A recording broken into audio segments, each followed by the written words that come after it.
Assalamualaikum warahmatullahi wabarakatuh. Halo teman-teman. Perkenalkan, nama saya Fitratul Hadidah dengan NIM 2124001.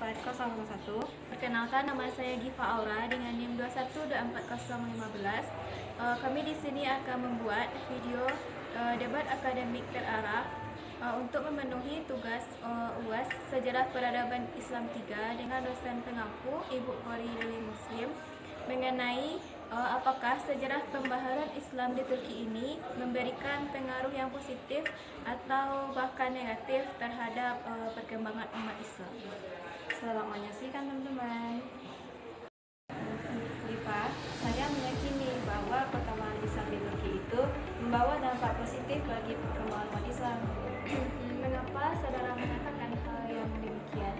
Nah, yang pertama, mari kita lihat dulu konteks sejarahnya. Kesultanan Utsmaniyah kan beruntung pada tahun 1924. Nah, jadi Mustafa Kemal Atatürk itu memimpin modernisasi Turki. Nah, jadi dia mengubarkan kekhalifahan, terus proses modernisasi itu dirubah menjadi republik.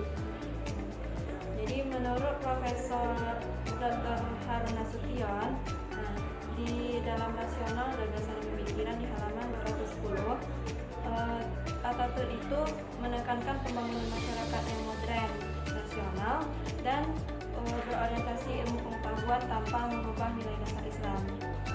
Nah, yang kedua, gerakan pembaruan ini membuka akses pendidikan yang luas, terutama bagi perempuan seperti kita. Jadi sekolah modern didirikan dan alfabet Latin diperkenalkan untuk meningkatkan literasi masyarakat. Perubahan ini mempercepat perkembangan ilmu pengetahuan dan teknologi di Turki. Nah, jadi yang ketiga, pemisahan antara agama dan negara yang dilakukan oleh Atatürk itu bertujuan untuk menjaga netralitas pemerintahan. Saya ada baca dalam buku yang berjudul Islam dan Modernisasi di Turki yang pengarangnya Dr. Ahmad Syafi'i Ma'arif. Di halaman 88 dijelaskan bahwa sekularisme di Turki dimaksudkan untuk mencegah agama digunakan sebagai alat politik dan memberi kebebasan beragama Islam.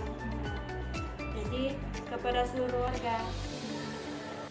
Jadi yang terakhir, yang keempat, pembaruan Islam di Turki ini membawa inspirasi bagi warga-warga Islam di Turki untuk memperkuat modernisasi pendidikan, hukum, dan tata kelola negara. Nah, termasuk Indonesia. Jadi karena itu meskipun tidak sempurna, pembaruan di Turki ini tetap memberi dampak positif bagi perkembangan umat Islam. Nah, jadi gitu. Nah, selanjutnya kepada Giva, apakah memberi dampak positif juga kan menurut Giva atau gimana? Apakah ada dampak negatifnya? Terima kasih kepada saudari Fitratul yang telah memberikan pendapatnya. Tadi saudari mengatakan kalau pembaharuan Islam di Turki ini memberikan pengaruh yang positif terhadap perkembangan umat Islam.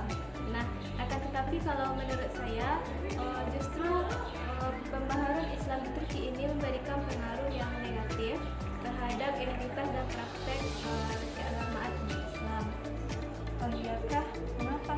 Nah, alasan saya mengatakan hal itu yang pertama, pembubaran kekhalifahan yang dilakukan oleh Mustafa Kemal Atatürk pada tahun 1924 bukan hanya perubahan politik saja, akan tetapi juga penghapusan simbol persatuan umat Islam. Nah, di dalam buku yang saya baca, yakni karya dari Badri Yatim yang berjudul Islam dan Pemikirannya, yang terdapat pada halaman 185 disebutkan pembubaran kekhalifahan justru akan mengakibatkan krisis identitas di kalangan masyarakat karena mereka kehilangan pemimpin yang spiritual dan simbol persatuan.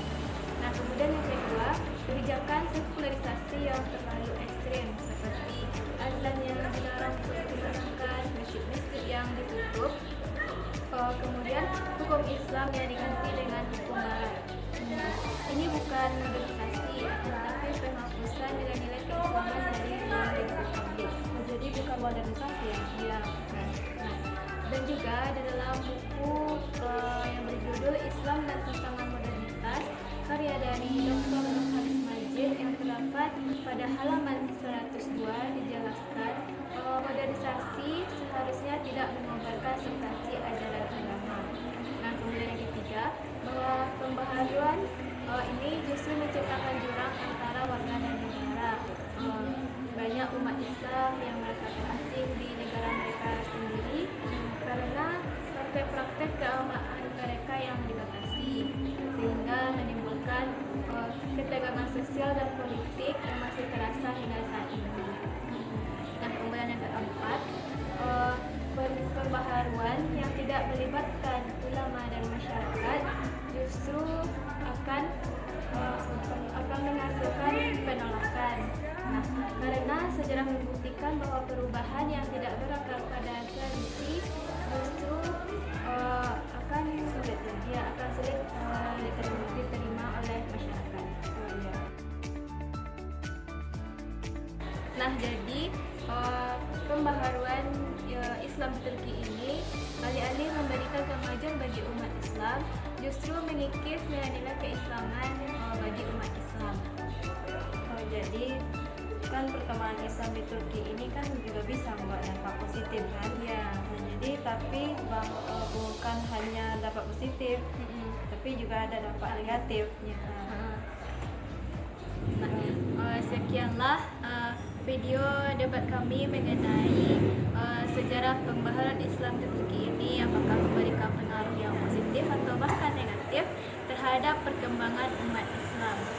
Dan jika kami ada kesalahan dalam menjelaskan atau salah pengarang atau apa, kami mohon maaf. Terima kasih sudah menyaksikan. Wassalamualaikum warahmatullahi wabarakatuh. Dadah.